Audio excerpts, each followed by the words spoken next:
Hello student, स्वागत है आप सभी का एक बार फिर से हमारे इस लर्निंग प्लेटफॉर्म बीएससी बायो वाला में।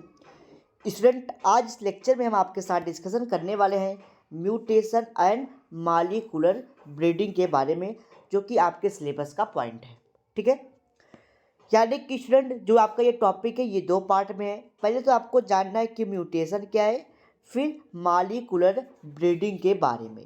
ठीक, लेकिन आपके सिलेबस में क्या दिया गया है, म्यूटेशन, यानी कि म्यूटेशन के जनरली जो क्या उसकी डिफिनीशन होगी, क्या उसके टाइप्स है, क्या उसकी सिग्निफिकेंस है, आपको ये जानना है। देन आपको जानना है मॉलिक्यूलर ब्रीडिंग के बारे में। ठीक, तो चलिए पहले हम लोग समझते हैं कि म्यूटेशन आखिर होता क्या है, तब आपको समझ में आएगी कि मॉलिक्यूलर ब्रीडिंग क्या होता है। ठीक, जो मॉलिक्यूलर ब्रीडिंग है इसमें आपको डीएनए मार्कर के बारे में पढ़ना होगा कि डीएनए मार्कर के द्वारा किस प्रकार मॉलिक्यूलर ब्रीडिंग को देखा जाता है। ठीक, क्या प्रोसेस है, जब हम मॉलिक्यूलर ब्रीडिंग अभी बताएंगे तब वहाँ उस चीज़ों को हम लोग समझेंगे। पहले समझिए कि म्यूटेशन क्या होता है। काफ़ी लोग म्यूटेशन को पढ़े भी होंगे जूलॉजी में, या कहीं आप लोग इसको पढ़े भी होंगे म्यूटेशन क्या होता है। ठीक है, तो देखिए म्यूटेशन एक जनरली अगर कह दिया जाए, ठीक है, जनरली अगर इसकी डिफिनीशन बताई जाए, ठीक, म्यूटेशन को हम लोग कह देते हैं म्यूटेंट। ठीक, यानी कि चेंज। म्यूटेशन एक कह सकते हैं आपकी ग्रीक वर्ड है, ठीक है, जो म्यूटेंट से लिया गया है, जिसका नाम होता है चेंज। ठीक है, जिसका नाम क्या होता है, चेंज। ठीक, म्यूटेशन ये कहता है कि अगर कोई एकाएक या सडन चेंजेस होते हैं आपके जीनोटाइप में। ठीक, जैसे जीनोटाइप क्या होता है, फिनोटाइप क्या होता है, ये आप लोग पढ़े होंगे। जैसे जीनोटाइप क्या होता है, जैसे आपके जीन लेवल पे कोई अगर चेंजेस आपको दिखाई पड़ते हैं किसी ऑर्गेनिज्म में, उसको जीनोटाइप या मॉर्फोलॉजी के बेस पे आप उसको देख के बता दे सकते हैं कि भाई इसमें क्या दिक्कत है, उसको फिनोटाइप कहते हैं। जीनोटाइप फिनोटाइप आप लोग फर्स्ट सेमेस्टर में ही पढ़े होंगे कि अगर उसके जीन में कोई जैसे कोई दो व्यक्ति हैं, ठीक है, ऐसे व्यक्ति को बनाते हैं हम, इसको आप बाहर से देख रहे हैं, कोई दिक्कत नहीं है। इनकी अगर जीन में कोई डिफेक्ट है जो बाहर से नहीं दिखाई पड़ती है, उसको हम लोग कहते हैं जीनोटाइप।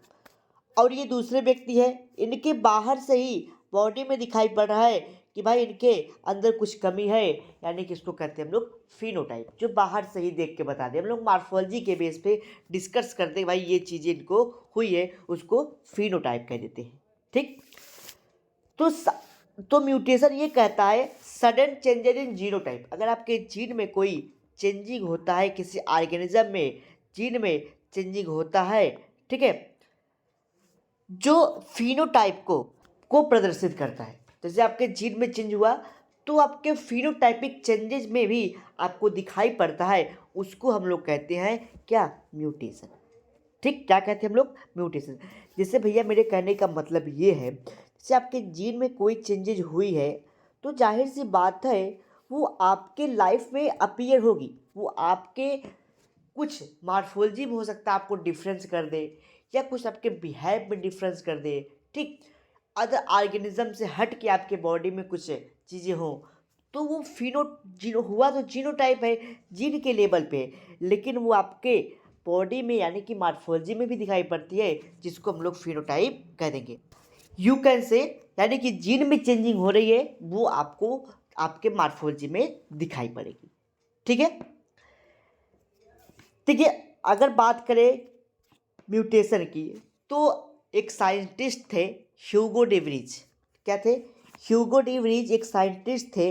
उन्होंने 1901 ईस्वी में, ठीक है, सबसे पहली बार उन्होंने 1901 में, ठीक है, बताया था किसके बारे में, म्यूटेशन के बारे में। उन्होंने बताया क्या, उन्होंने देखा, क्या देखा उन्होंने थाईलैंड में, सॉरी हाईलैंड में देखा।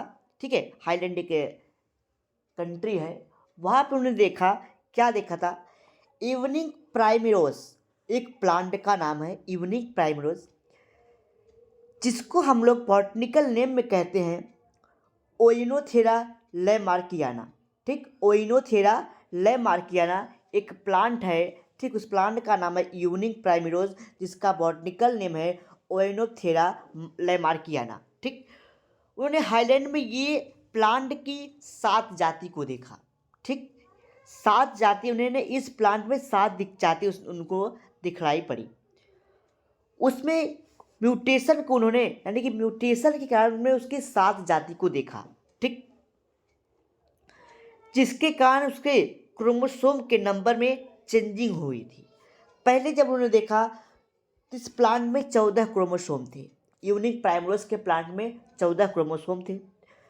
फिर उसके बाद इन्होंने इसमें 7 जाति जब देखी तो ये चेंज होते होते होते होते इसमें 26 क्रोमोसोम देखा। ठीक, तो 26 क्रोमोसोम ने इन्होंने उस प्लांट में, यानी कि ये जो यूनिक प्राइमरोज है आपका, यूनिक प्राइमरोज जो प्लांट है, इसमें उन्होंने 7 जाति देखी। जो पहली जाति थी उसमें जो पहली जाति थी उसमें 7 क्रोमोसोम थे, लेकिन कुछ टाइम जाते जाते इसमें इन्होंने 7 जाति जब देखी तो 14 क्रोमोसोम से 26 क्रोमोसोम उसी प्लांट में देखा गया, यानी कि म्यूटेशन के चेंजेस के कारण। ठीक, तो ये बात थी। तो देखिए म्यूटेशन को मैंने बताया आपको, बहुत डीप में नहीं, शॉर्ट में ही आपको पढ़ना है। ठीक है, तो आइए इतनी बात को हम लोग लैंग्वेज के माध्यम से समझते हैं, फिर आगे की चीज़ों को कंटिन्यू करते हैं। तो म्यूटेशन क्या होता है, चेंजेस मैंने बता दिया। अगर इसके डिफिनीशन की बात करें तो मैंने बताया सडन चेंजेस, क्या sudden heritable changes in genotype organism which alternate the phenotype. ठीक, यहाँ पे आप अल्टरनेट भी कर सकते हैं, अल्टर भी ठीक है। ठीक है, अल्टरनेट, ठीक, अल्टरनेट द फिनोटाइप। ठीक है, आगे समझिए। Of an organism is known as mutation. ठीक, यानी कि किसी ऑर्गेनिज्म के जीन में चेंजिंग हो रही है जो आगे चल के उसके किसमें, उसके फिनोटाइपिक कैरेक्टर में वो दिखलाई पड़ेगा, जिसको हम लोग क्या कहते हैं, उस ऑर्गेनिज्म को हम लोग कहते हैं म्यूटेशनल ऑर्गेनिज्म, और इस प्रोसेस को कहते हैं हम लोग म्यूटेशन। ठीक, आगे समझिए। फिर लिखा है ह्यूगो डी व्रीज 1901 में first time use the term mutation. उन्होंने सबसे पहली बार म्यूटेशन टर्म को यूज किया और बताया, यानी कि वर्क देखा था उन्होंने प्लांट पे, work on the plant unique primrose Oenothera lamarckiana. इन्होंने इस प्लांट पे देखा कि क्या देखा था इन्होंने, कि एक प्लांट है ये यूनी प्राइमरोज, इनकी 7 जाति को उन्होंने देखा। पहली जाति में 14 क्रोमोसोम थे, लेकिन टाइम बीतते बीतते इसी प्लांट में 26 क्रोमोसोम हो गए थे। ठीक, चलिए अब बात करते हैं टाइप्स ऑफ म्यूटेशन। देखिए म्यूटेशन 3 तरीके का होता है, स्पॉन्टेनियस म्यूटेशन, इंड्यूस म्यूटेशन और क्रोमोसोमल म्यूटेशन। ठीक, तो सबसे पहले समझते हैं कि स्पॉन्टेनियस म्यूटेशन क्या होता है। ठीक, स्पॉन्टेनियस म्यूटेशन क्या होता है इसके बारे में समझिए। देखिए ये जो म्यूटेशन है स्पॉन्टेनियस, ये नेचुरली होता है। ठीक, यानी कि ऑटोमेटिकली होता है। ठीक, यानी कि यहाँ पे म्यूटेशन को काज करने के लिए किसी प्रकार के म्यूटाजेन की आवश्यकता नहीं पड़ती। अब बात करते हैं कि म्यूटाजेन क्या होता है। यानी कि कोई बाह्य कारक, कोई भी बाह्य कारक या कोई सब्सटेंस या कोई भी चीज़, ठीक, जो म्यूटेशन को काज करती है, ठीक है, उसको हम लोग कहते हैं म्यूटाजेन। ठीक, तो इस स्पॉन्टेनियस जो म्यूटेशन होता है इसमें कोई बाह्य कारक नहीं होता है। ठीक, यानी कि ये ऑटोमेटिकली होता है, स्वयं से होता है। इस प्रकार की म्यूटेशन है कि ये नेचुरली हो जाता है म्यूटेशन। ठीक, नेचुरली कैसे होता है इसको समझिए। नेचुरली का मतलब ये है कि जैसे प्लांट है या कोई भी चीज़ है, अब उसमें सपोज करिए उसका डीएनए है। ठीक, ऐसे डीएनए बना देते हैं। ठीक, अब इस डीएनए में क्या हो रहा है, सपोज करिए कि ट्रांसक्रिप्शन, ट्रांसलेशन या डीएनए रिप्लिकेशन हो रहा है। मैंने माना कि ये डीएनए रिप्लिकेशन की प्रोसेस हो रही है। ठीक, तो आपको पता है भैया यहाँ पे बहुत सारे क्या लगे होंगे, अमीनो एसिड्स उसके लगे होंगे, सॉरी नाइट्रोजनस बेसिस लगे होंगे, ए है, टी है, सी है, जी है, ये सब लगे होते हैं। तो होता क्या है भाई, इसके कंप्लीमेंट्री का ए का टी, टी का ए, ये सब चीज़ें लगनी चाहिए। ठीक है, तो होता है क्या है, ये चीज़ें कभी इरर हो जाती है। इरर होने का मतलब ये वाला पार्ट यहाँ पे कभी आ जाता है, या ऐसा हो जाता है जैसे ये है, थोड़ा सा दूसरा कलर लेते हैं ताकि आपको समझ में आए।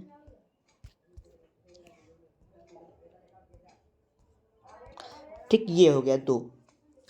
अब यहाँ पे ए के बजाय टी लगना चाहिए, टी के बजाय क्या लग गया, सपोज करिए यहाँ पे यू लग गया। ठीक, यहाँ पे टी ए है, यहाँ पे यू लगना चाहिए, यहाँ पे टी लगना चाहिए, सपोज करिए जी लग गया। या सपोज करिए जी, यहाँ पे यू आ गया और यहाँ पे सी लग गया।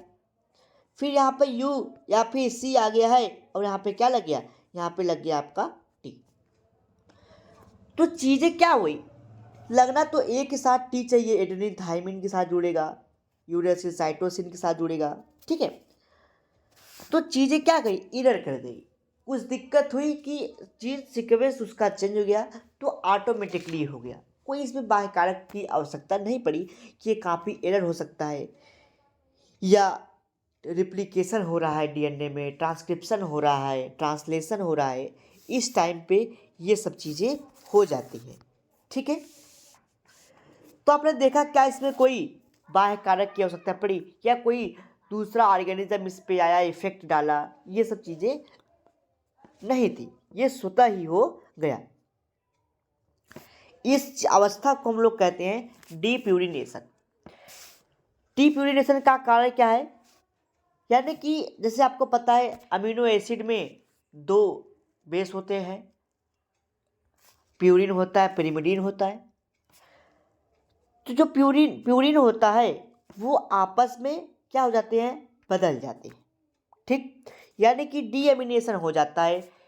कभी कभी होता क्या है, आपको मैंने कल ही बताया भी होगा, कल के पिछले लेक्चर में। ठीक है, कि वहाँ पे NH2 ग्रुप होता है वो रिमूव हो जाता है।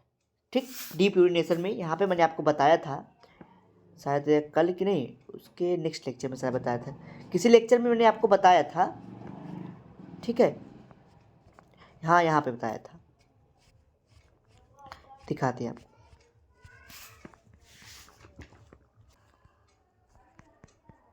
ये देखिए, अब देखिए जैसे ये प्यूरिन है, ये पिरिमिडीन में चेंज होगा।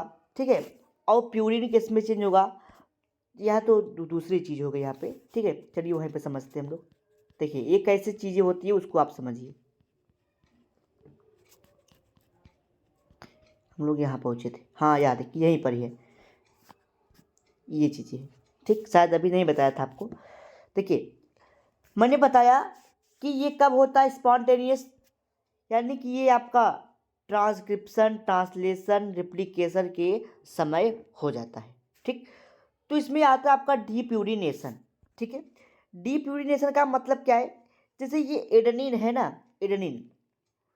एडेनिन का जब आप स्ट्रक्चर देखें, केमिकल स्ट्रक्चर देखेंगे, ठीक, तो वहाँ पे अमीनो ए होता है, ये NH2 ग्रुप अमीनो ग्रुप होता है। जब इस एडेनिन के स्ट्रक्चर से जो भी इसका रिंग बनता होगा, ऐसे शायद रिंग बनता है इसका, ठीक है, ऐसे, ठीक है, यहाँ पे चीज़ें जुड़ी होती है, ऑक्सीजन होता है, हाइड्रोजन होता है। ठीक है, फिर ऐसे जुड़ी हुई होती है, तो वहाँ पे जो NH2 ग्रुप होता है, अमीनो ग्रुप होता है, वो रिमूव हो जाता है। तो जो एडेनिन है ना, वो हाइपोजेंथीन में कन्वर्ट हो जाता है। एडेनिन क्या है, एडेनिन को किस में होना चाहिए भाई, एडेनिन से जब अमीनो ग्रुप हट जाता है तो वो जेंथीन में, हाइपोजेंथीन में कन्वर्ट हो जाता है। जब ग्वानिन क्या होता है, ये जेंथीन में कन्वर्ट हो जाता है। साइटोसिन यूरेसिल में कन्वर्ट होता है, यानी कि डीएमिनेशन किसके हटने से, अमीनो ग्रुप के हटने से। एडेनिन से अमीनो ग्रुप हटा, NH2 ग्रुप हटा, तो क्या बन गया, हाइपोजेंथीन। ग्वानिन से अमीनो ग्रुप हटा, जेंथीन बना। साइटोसिन से और क्या हटा, अमीनो ग्रुप हटा, यूरेसिल बन जाता है। ठीक, ये सब चीज़ें होती हैं। ठीक, तो ये किसके द्वारा हो रहा है, आप देख रहे हैं कि इसमें कोई बाहरी कारक नहीं आ रहा, ये खुद का जो उसका नाइट्रोजनस बेस है उसमें ये चेंजिंग आ जा रही है। ठीक है, तो ये स्वतः हो जाते हैं। ठीक, दूसरा आता है ड्यूप्यूरिनेशन। ये क्या था? डीएमिनेशन था, ये डीप्यूरिनेशन है। ठीक, ये डीएमिनेशन है, ये डीप्यूरिनेशन है। इसमें क्या होता है? प्यूरिन का कोई ग्रुप लॉस हो जाता है, हट जाता है। ठीक है, तो उसमें डीप्यूरिनेशन है, या कॉपी एरर हो जाता है, जो आपको मैंने अभी बताया कि जैसे ये यहाँ पे डीएनए रेप्लिकेशन हो रहा है।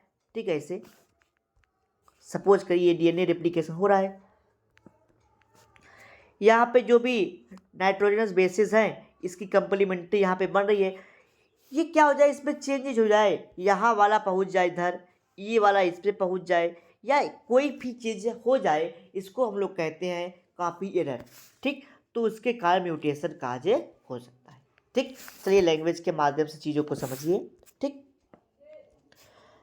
The mutation which occurs randomly, naturally या ऑटोमेटिकली, यानी कि अपने से हो जाए, नेचुरल उसको नेचर ने कर दे, ठीक है, ऑटोमेटिकली हो जाए, ड्यू टू इंटरनल रीजन, किसके कारण? खुद के कोई किसी कारण की वजह से हो जाए, विदाउट एनी म्यूटाजेन, कोई बाह्य कारक उसमें शामिल न हो। इस प्रोसेस को हम लोग कहते हैं स्पॉन्टेनियस म्यूटेशन। ठीक, it occurs during transcription, translation और replication et cetera. The important cause of spontaneous mutation are given as below, यानी कि कुछ और भी स्पॉन्टेनियस म्यूटेशन हो सकता है, जैसे डीएमिनेशन, जैसे एडेनिन है, एडेनिन से अमीनो ग्रुप का हट जाना, ग्वानिन से अपने अमीनो एसिड का ग्रुप का हट जाना, साइटोसिन से हट जाना। ठीक, जैसे भैया कोई चीज़ है, कोई स्ट्रक्चर अगर आपको बनाना है, अगर इतना पार्ट हटा दिया जाए तो वो स्ट्रक्चर पूरा नहीं बन पाएगा ना। ठीक, इतना पार्ट उसका हट जाए, अमीनो ग्रुप मान लीजिए इतना पार्ट है उसका, ठीक, ये वाला पार्ट अमीनो ग्रुप का है, अब वो हट जाए तो क्या होगा भाई, किसी में कन्वर्ट हो जाता है, तो यही चीज़ है डीएमिनेशन। तो एडेनिन डीएमिनेशन की वजह से, यानी कि NH2 ग्रुप के हटने से, अमीनो ग्रुप के हटने से हाइपोजेंथीन में कन्वर्ट हो जाता है। ग्वानिन जो है कि डीएमिनेशन की वजह से ग्वानिन जेंथीन में कन्वर्ट हो जाता है, साइटोसिन यूरेसिल में कन्वर्ट हो जाता है। डीप्यूरिनेशन में क्या होता है? इसमें भी क्या होता है, किसी एक ग्रुप का, प्यूरिन के ग्रुप का लॉस हो जाता है। ठीक, चलिए कॉपी ट्रांसक्रिप्शन, ट्रांसलेशन मैंने आपको बताया कि ये डीएनए रेप्लिकेशन हो रहा है, तो इसका जो डीएनए सीक्वेंस है वो यहाँ से वहाँ चेंज हो जाए। ठीक, चलिए अब बात आती है इंड्यूस्ड म्यूटेशन। इंड्यूस्ड म्यूटेशन क्या होता है? देखिए इंड्यूस्ड म्यूटेशन क्या होता है, यह म्यूटाजेन के कारण होता है। आपने देखा जो पहला था आपका, ठीक, पहला म्यूटेशन यानी कि स्पॉन्टेनियस म्यूटेशन था, वो स्वतः हो रहा था, इसमें कोई बाह्य कारक, कोई म्यूटाजेन वो क्या करता है, म्यूटेशन को काज करता है। मैंने आपको बताया म्यूटाजेन क्या होता है, any substance which causes mutation is known as mutagen. कोई बाह्य कारक या कोई भी चीज़ है जो म्यूटेशन को काज करती है, जिसके कारण से म्यूटेशन होता है, उसको हम लोग म्यूटाजेन के नाम से जानते हैं। ठीक है, तो जो म्यूटाजेन होता है कि इंड्यूस म्यूटेशन, ठीक है, ये दो प्रकार के होते हैं, एक होता है फिजिकल और दूसरा होता है क्या, आपका केमिकल। ठीक, फिजिकल हो सकता है और केमिकल हो सकता है। ठीक, यानी कि मैंने बताया जो इंड्यूस म्यूटेशन है वो किसके द्वारा होगा, म्यूटाजेन के कारण होता है। म्यूटाजेन क्या है वो मैंने आपको बताया, ये दो प्रकार से हो सकता है। ठीक है, यानी कि इसको दो ग्रुप में बांट दिए हैं इंड्यूस म्यूटाजेन को। हो सकता है किसी केमिकल की वजह से म्यूटेशन हो जाए, बाह्य कारक, बाह्य केमिकल भी हो सकता है, या बाह्य कारक आपका हो सकता है कोई फिजिकल। फिजिकल में क्या चीज़ें आ जाएगी, फिजिकल का एग्जाम्पल जैसे मान लीजिए कि फिजिकल में आप टेम्परेचर देख लीजिए, क्या टेम्परेचर, या एक्सरे देख लीजिए, UV rays, ultraviolet rays. ठीक है, इसकी वजह से, टेम्परेचर की वजह से किसी ऑर्गेनिज्म में म्यूटेशन आ जाए, या एक्सरे जो किरण निकलती है उसकी वजह से, UV rays, ultraviolet rays की वजह से हो जाए, उसको हम लोग कहते हैं फिजिकल म्यूटेशन। दूसरा मैंने बताया कि केमिकल हो सकता है, यानी कि बहुत सारे केमिकल हैं जो क्या करते हैं, म्यूटेशन को काज करते हैं। अभी आपको केमिकल का नाम बताएंगे, ठीक है। जैसे नाइट्रस एसिड हो गया, पेंसिनालाग हो गया, ठीक है, परऑक्सीस्टिल नाइट्रेट हो गया, ये सब चीज़ें क्या करती हैं, म्यूटेशन को काज करती है, केमिकली म्यूटेशन को काज करती है, ठीक है। तो अभी हम लोग एक एक चीज़ों को समझेंगे, ठीक। चलिए लैंग्वेज के माध्यम से समझिए चीज़ों को। The mutation occurs in presence of mutagen, mutagen क्या है उसको भी मैंने लिख दिया यहाँ पे, any extra cellular physical chemical factor, ठीक है, ठीक, सच एज केमिकल म्यूटाजेन या फिर physical mutagen is known as induced mutation. चलिए, mutation are known as chemical mutation are known as induced mutation. The mutation is of two types, यानी कि यहाँ पे लिख लीजिएगा induced mutation is of two types, ठीक है, induced mutation। चलिए, पहला क्या है, केमिकल, मैंने बताया कि कोई पहला है फिजिकल म्यूटेशन, यानी कि कोई बाह्य कारक में, जैसे टेम्परेचर हो गया, यहाँ पे टेम्परेशन हो गया है, ठीक, तो इसको कट करिएगा यहाँ तक ION को URE जोड़ लीजिएगा, टेम्परेचर, ठीक है, या कोई रेडिएशन जैसे अल्ट्रा वायलेट या एक्सरे हो सकता है, ये सब म्यूटेशन काज कर सकते हैं, ठीक है। जैसे मैंने बताया कि हाई टेम्परेचर या लो टेम्परेचर है, किसी ऑर्गेनिज्म में हाई टेम्परेचर मिल रहा है, तो हो सकता है उसमें क्या हो जाए, उसमें भी म्यूटेशन हो सकता है, ठीक है। जैसे राइस का प्लांट है, उसमें ज़्यादा टेम्परेचर अगर मिल जाती है या लो टेम्परेचर में वो चली जाते हैं, तो उसमें म्यूटेशन हो जाता है, ठीक है।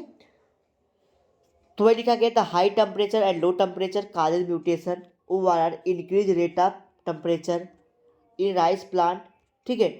Low temperature increase mutation rate, यानी कि अगर म्यूटेशन राइस प्लांट में देखा गया था, अगर टेम्परेचर ज़्यादा भी हो जाता है तो भी उसमें म्यूटेशन काज कर जाता है, अगर लो टेम्परेचर हो जाता है तब भी उसमें म्यूटेशन काज कर जाते हैं। एक्सरे क्या होता है, LG स्टेल्डर एक साइंटिस्ट थे, उन्होंने बताया था कि बार्ली जो जव होता है या जो मेज मक्का होता है, उसमें एक्सरे किरण की वजह से बहुत सारे म्यूटेशन काज करते हैं। अगला क्या, यूवी रेज की वजह से बैक्टीरिया में, फंजाई में, इन सब में म्यूटेशन हो जाता है, और साथ ही साथ जो नेकेड DNA वाले ऑर्गेनिज्म है उसमें भी म्यूटेशन अल्ट्रा वायलेट रेज की वजह से होता है। नेक्स्ट आता है आपका केमिकल म्यूटेशन। केमिकल म्यूटेशन मैंने बताया कि कुछ केमिकल है जो म्यूटेशन को काज करते हैं, ठीक, जो केमिकल म्यूटेशन को काज करते हैं उसको केमिकल म्यूटेशन या केमिकल म्यूटाजेन कह देते हैं। जैसे मैंने बताया कि नाइट्रस एसिड हो गया आपका, नाइट्रस एसिड क्या है, ये डीएमिनेटिंग एजेंट होता है, अभी आपको मैंने बताया डीएमिनेटिंग एजेंट। पर डीएमिनेटिंग एजेंट भी आपको यही बताया कि आप देखिए एडेनिन था, आपने देखा जो एडेनिन था उसमें NH2 ग्रुप जो आपका अमोनियम ग्रुप है, ठीक है, अमोनो ग्रुप है, अमीनो ग्रुप है, ठीक है, ये अमीनो ग्रुप है, इसके हट जाने से एडेनिन जो था वो हाइपोजेंथीन में कन्वर्ट हो गया था। ग्वानिन से अगर अमीनो ग्रुप हट जाता है तो जेंथिन में कन्वर्ट हो गया, साइटोसिन जो था वो यूरोसिल में कन्वर्ट हो जाता है। तो ये किसकी वजह से होता है, ये आपके केमिकल की वजह से हो जाता है, ठीक। तो डीएमिनेटिंग एजेंट होता है इसमें, तो वही लिखा गया, it is deaminating agent which change cytosine into uracil. Cytosine किस में कन्वर्ट हो जाता है, यूरेसिल की। ग्वानिन चेंज हो जाता है जेंथिन में, ठीक, ग्वानिन जेंथिन में कन्वर्ट हो जाता है, जो एडेनिन है वो हाइपोजेंथिन में कन्वर्ट हो जाता है, ठीक। फिर से समझिए, साइटोसिन यूरेसिल में कन्वर्ट हो जाता है, ठीक, यानी कि अमीनो ग्रुप केवल हटा, ये इसमें चेंज हो गया। ग्वानिन जो है वो हाइपोजेंथिन में कन्वर्ट हो जाता है, एडेनिन हाइपोजेंथिन में कन्वर्ट हो जाता है। इस प्रकार से देखा गया जो ए है वो किसके में चेंज हो जाता है, इसका मतलब जो ये है, यानी कि एडेनिन को थायमीन से जुड़ना चाहिए था, ठीक है, लेकिन किसके में बदल जा रहा है, वो हाइपोजेंथिन में बदल जा रहा है, यही इसमें बताया जा रहा है। ये कब होता है? जब ऐसी प्रक्रिया हो जाती है कि ए टी में कन्वर्ट हो जाए या हाइपोजेंथिन में कन्वर्ट हो जा रहा है। टी ए जो है कि वो किसको डिस्टर्ब कर देता है? डीएनए रेप्लिकेशन को, ट्रांसक्रिप्शन को, इन सब चीज़ों को डिस्टर्ब कर देता है। नेक्स्ट है बेस एनालॉग। बेस एनालॉग क्या होता है इसको समझिए। अब भाई एनालॉग का मतलब क्या होता है पहले आप वो समझिए। एनालॉग का मतलब होता है कोई चीज दूसरे के जैसा हो, ठीक। तो कुछ ऐसे नाइट्रोजनस बेसेस होते हैं, ठीक, जो एक दूसरे के एनालॉग होते हैं, ठीक। एक दूसरे के क्या होते हैं? एनालॉग होते हैं। जैसे होता है गाँव देहात में आप लोग देखते हैं कि भाई घर परिवार पे कोई नहीं है, बड़ा बुजुर्ग नहीं है, तो अपने प्लेस पे किसी बच्चे को भेज देते हैं, चलो भैया हम नहीं है, हम उनको भेज दे रहे हैं, आपका जो प्रोग्राम है उसमें पार्टिसिपेट ले लेंगे। तो वही है कि कुछ केमिकल है जो नाइट्रोजनस बेसिस है, जो लगभग स्ट्रक्चर में क्या है, इसकी स्ट्रक्चर उसके स्ट्रक्चर एकदम मैच कर रहे हैं, ठीक। तो वो एनालॉग हो गया। अब वो एनालॉग हो गया, अब मान लीजिए कि नाइट्रोजनस बेस है, तो बेस एक दूसरे के नाइट्रोजनस है, यानी कि बेस एक दूसरे के एनालॉग है, तो उसको बेस एनालॉग मान लिया गया, ठीक। इतनी बात क्लियर हो गई। तो केमिकल है 5-ब्रोमो-यूरेसिल। 5-ब्रोमो-यूरेसिल और 5-ब्रोमो-यूरेसिल, सॉरी 5-ब्रोमो-यूरेसिल और 5-फ्लोरो-यूरेसिल। फ्लोरो ब्रोमो में बस इतना डिफरेंस है। 5-ब्रोमो-यूरेसिल, 5-फ्लोरो-यूरेसिल, ये क्या है? ये एक दूसरे के बेस एनालॉग हैं, ठीक है। These base analog are substitute for thymine of DNA and pair with guanine. अब ये क्या करते हैं? ये डीएनए के पेयरिंग में ग्वानिन से जुड़ जाती है, ठीक। जब कुछ जुड़ जाते हैं तो ए जो है वो टी में कन्वर्ट होना चाहिए, जबकि ऐसा नहीं होता है। ए इज रिप्लेस्ड बाई टी और सी, ठीक है, यानी कि सी और जी इसमें जुड़ जाते हैं, ठीक है। चलिए, इससे कारण ट्रांसक्रिप्शन, ट्रांसलेशन और ये सब चीज़ें डिस्टर्ब हो जाती है। दूसरा केमिकल है पर ऑक्सीएसिटिल। ये बात समझ में आई ना? जैसे आप यही समझ लीजिए भाई, एक चीज़ ये है, एक चीज़ ये दूसरे के एनालॉग है। जब इसको ये इसके पैरेलल ये काम कर रहा है, लेकिन हो सकता है कि अब ये चेंज हो गया। लेकिन भाई आपके परिवार में अगर आपके पेरेंट कहीं जाते हैं वो बात अलग है, आप जा रहे हैं तो वो बात अलग है, ठीक है। तो वही चीज़ है भाई, अगर वो चीज़ आता है तो कोई बात नहीं, दूसरा गया यहाँ पे, तो हो सकता है भाई ये चीज़ इसमें रिप्लेस करने की वजह से थोड़ी बहुत गलतियाँ हो जाती हैं, जो ट्रांसक्रिप्शन को, ट्रांसलेशन को, डीएनए रेप्लिकेशन को डिस्टर्ब कर देता है, ठीक। बस आप इतना जानिए। पर ऑक्सीएसिटिल नाइट्रेट ये क्या करता है? ये भी एक प्रकार का म्यूटेशन है, सेकेंडरी म्यूटेशन काज करते हैं एयर पोल्यूशन को, ये सब चीज़ें इसमें होती, ठीक है। चलिए, तीसरा है आपका क्रोमोसोमल म्यूटेशन। क्रोमोसोमल म्यूटेशन ये किसकी वजह से होता है? ये क्रोमोसोमल म्यूटेशन है, क्रोमोसोम नंबर के चेंज होने की वजह से हो जाता है, ठीक। जैसे इन्वर्जन हो गया, ठीक है, ये सब चीज़ें हैं। डीएनए डिलीशन हो गया, डुप्लीकेशन हो गया, इन्वर्जन हो गया, ट्रांसलोकेशन हो गया, ये सब चीज़ें आती हैं। तो सबसे ज़्यादा क्रोमोसोमल म्यूटेशन में इन्वर्जन को देखा गया है, ठीक है, जो आपके लिए बेनिफिशियल भी होती है और हार्मफुल भी हो जाती है, ठीक। देखिए, जैसे पहला है जीन या पॉइंट म्यूटेशन। जब कोई म्यूटेशन, ठीक, थोड़े से पॉइंट पे हो, ज़्यादा ना हो, किसी स्मॉल डीएनए के स्मॉल सेगमेंट में हो जाए, ठीक, उसको कहते हैं हम लोग जीन म्यूटेशन, ठीक, या पॉइंट म्यूटेशन। तो वही लिखा गया, any chemical changes is in very small segment of DNA molecule is known as gene और point mutation. The point mutation में occurs by transition and transversion, ठीक है, यानी कि थोड़े से स्मॉल सेगमेंट में डीएनए में दिक्कत हो जाए और क्या हो जाए, प्यूरिन पिरिमिडिन में चेंज हो जाए। आप यही समझिए कि प्यूरिन प्यूरिन में चेंज हो जाए या प्यूरिन पिरिमिडिन में चेंज हो जाए। ठीक, जैसे आपको ये मैंने बताया था ना, ये वाला यही प्रोसेस ये बता रहे हैं। इधर ही है जी, कहाँ चली, ये वाला देख रहे हैं आप। प्यूरिन प्यूरिन में अगर चेंज हो रहा है उसको ट्रांजिशन कहते हैं, ट्रांसवर्जन कहते हैं। प्यूरिन सॉरी, हाँ ठीक है। देखिए ट्रांजिशन ट्रांसलेशन क्या है, जैसे प्यूरिन है, ठीक है, अगर प्यूरिन प्यूरिन में चेंज हो रहा है, इधर वाला समझिए, प्यूरिन प्यूरिन में चेंज हो रहा है, इसको ट्रांजिशन कहते हैं। ये देखिए ट्रांजिशन। प्यूरिन प्रीमिडिन में चेंज हो रहा है, उसको ट्रांसवर्जन कहते हैं। तो जीन पॉइंट के कारण देख रहे हैं आप, जीन म्यूटेशन यहाँ पे भी मैंने बताया है। तो जीन पॉइंट के द्वारा ये चीज़ें हो सकती है, ठीक है। तो जीन पॉइंट में ये आपका आ जाता है, ठीक, ये वाला चीज़। तो ट्रांजिशन ट्रांसवर्जन की वजह, कि प्यूरिन प्यूरिन में अगर चेंज हो रहा है तो ठीक है, इसको ट्रांजिशन। प्यूरिन प्रीन में हो जाता है तो ट्रांसवर्जन।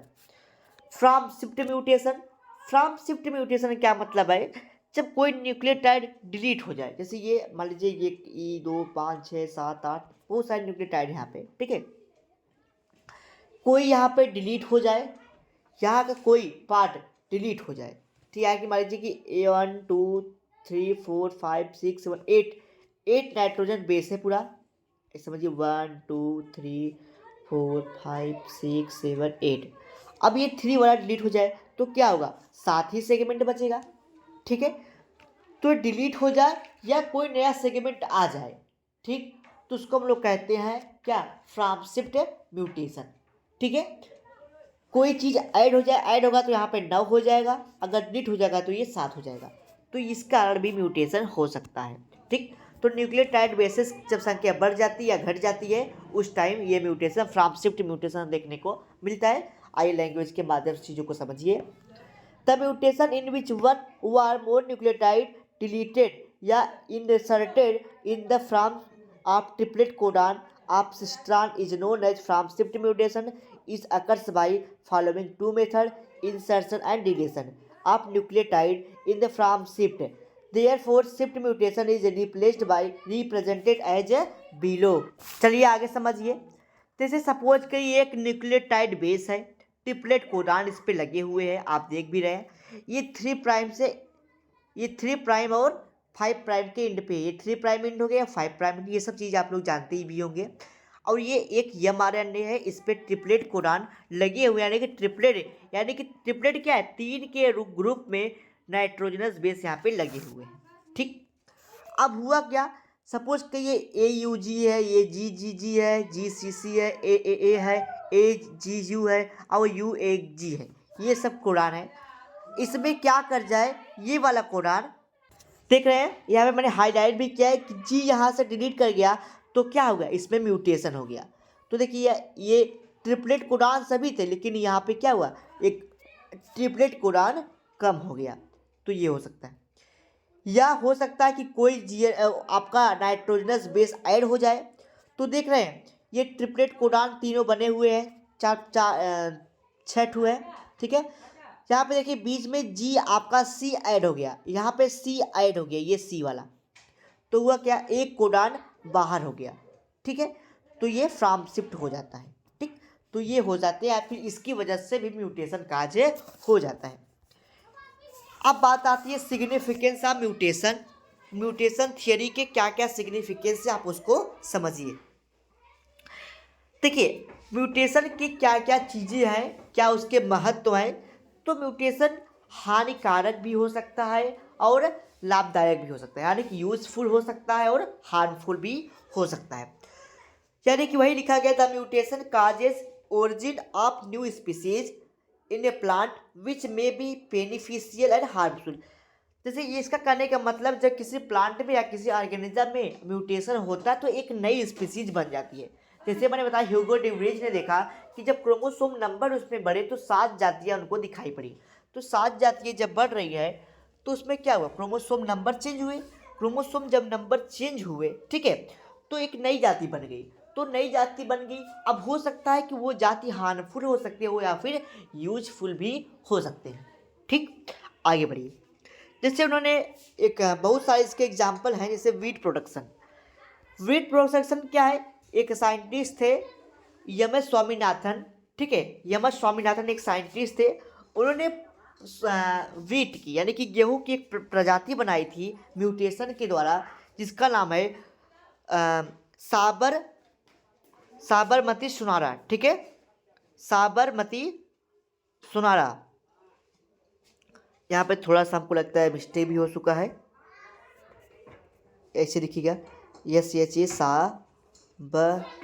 यहाँ पे बी जोड़ लीजिएगा, साबरमती सुनारा, सॉरी सही है शराबती सुनारा, ठीक है ठीक है ठीक है, शराबती सुनारा एक प्लांट है, ठीक है, यानी कि वीट की एक वैरायटी है।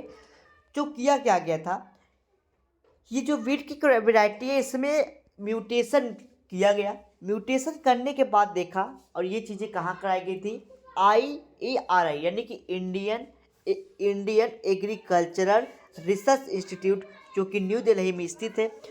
वहाँ पे ये एक म्यूटेंट वैरायटी बनाई गई वीट की, म्यूटेंट वैरायटी बनाई गई। जो क्या थे वो, जैसे आपने देखा उसमें हुआ क्या था, जैसे एक प्लांट है वीट की, जनरली एक प्लांट में आप देखते हैं, ठीक है, एक जैसे मेज का समझिए, मक्के का समझिए, जैसे एक प्लांट है उसमें एक कॉब लगता है, मक्के के प्लांट में एक बाल लगता है, एक कॉब लगता है, भुट्टा जिसको बोलते हैं, एक कॉब लगता है। तो म्यूटेशन की वजह से देखा गया कि 1 से 2 बनने लगे थे, 1 से 2 कॉब हो जाते हैं। वही चीज़ उन्होंने वीट में देखा कि एक बाली एक प्लांट में लगती है, वीट की जो बाली होती, ईयर उसको बोल देते हैं, ठीक है, ईयर जो उसका गेहूँ लगा होता है, वीट लगे होते हैं, उसको ईयर बोलते हैं। उसमें एक से ज़्यादा हो गया तो आपको पता है भैया, अब एक प्लांट में जब 2 कॉब अगर हो जाए तो अच्छी बात है, ठीक भाई, एक ही प्लांट में 2 आपको कॉब मिल जाए, उससे जनरली 1 मिलता है, तो वीट प्रोडक्शन उसकी बढ़ गई, वीट ज़्यादा मात्रा में उगने लगी, ठीक है, ज़्यादा पैदावार बढ़ गई। जैसे एक है, अब एक प्लांट में 1 हो रहा है, तो अगर 2 हो जाए तो भाई उसकी क्वांटिटी तो बढ़ ही जाएगी, ठीक है।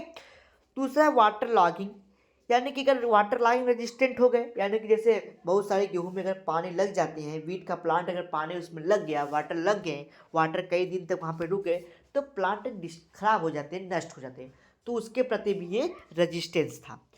दूसरा है हाई प्रोटीन कंटेंट, और उसमें ज़्यादा मात्रा में प्रोटीन भी थी, उसमें क्या था, ज़्यादा मात्रा में प्रोटीन भी थी। तो इस प्रकार के उन्होंने शराबती सुनारा प्लांट को उन्होंने, यानी कि वैरायटी को उन्होंने ग्रो किया था।